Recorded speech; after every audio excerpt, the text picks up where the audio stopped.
மொடக்குறிச்சி எம்எல்ஏவும் எங்களுடைய மூத்த சகோதரியாக நாங்கள் நினைக்கின்ற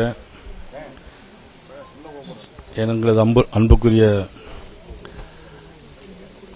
அக்கா திருமதி சரஸ்வதி அவர்களுடைய புதல்வி கர்ணாம்பிகா 54 வயது எதிர்பாராத விதமாக ஒரு வைரஸ் காய்ச்சல் ஏற்பட்டு அதனைத் தொடர்ந்து மருத்துவமனைக்கு சென்று திரும்பி வந்துவிடலாம் என்ற நோக்கத்தோடு மருத்துவமனைக்கு சென்று 2 தினங்களாக யூரோமோனஸ் என்கிற பாக்டீரியாவால் பாதிக்கப்பட்டு உடனடியாக இறக்கின்ற ஒரு சூழ்நிலை ஏற்பட்டது கண்டு உண்மையிலே நாங்கள் வருத்தமடைகிறோம்.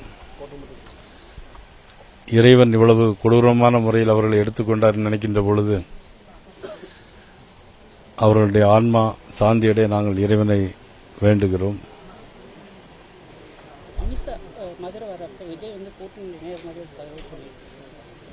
என்னங்க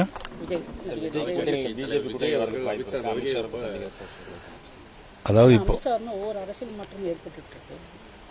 ஆமாங்க 7ஆம் தேதி இரவு வருகிறார்கள். இரவு அங்கே தங்கிவிட்டு காலையில் மீனாட்சி அம்மன் கோயிலுக்கு போகிறாங்க. பிறகு எங்களுடைய பார்ட்டி மீட்டிங் இருக்குது. பார்ட்டி மீட்டிங் முடிச்சுட்டு ஒரு 3 மணி அளவில் எல்லா தமிழ்நாடு முழுவதும் எல்லா மாநில செயலாளர்கள், மண்டல தலைவர்கள், மாநில பொறுப்பில் உள்ளவங்க, மாவட்ட பொறுப்பில் உள்ளவங்க எல்லா தலைவர்களையும் அவங்க சந்திக்கிறவர் பேசுகிறாங்க. மதுரையில் வேலம்மாள் திடலில் வச்சு அந்த நிகழ்ச்சி நடைபெறுகிறது. அதற்காக வருகிறார்கள்.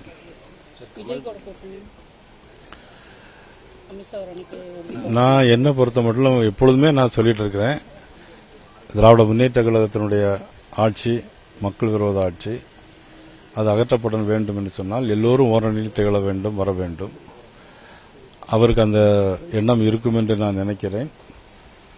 ஆகவே எல்லோரும் ஓரணியில் திகழ வேண்டும்.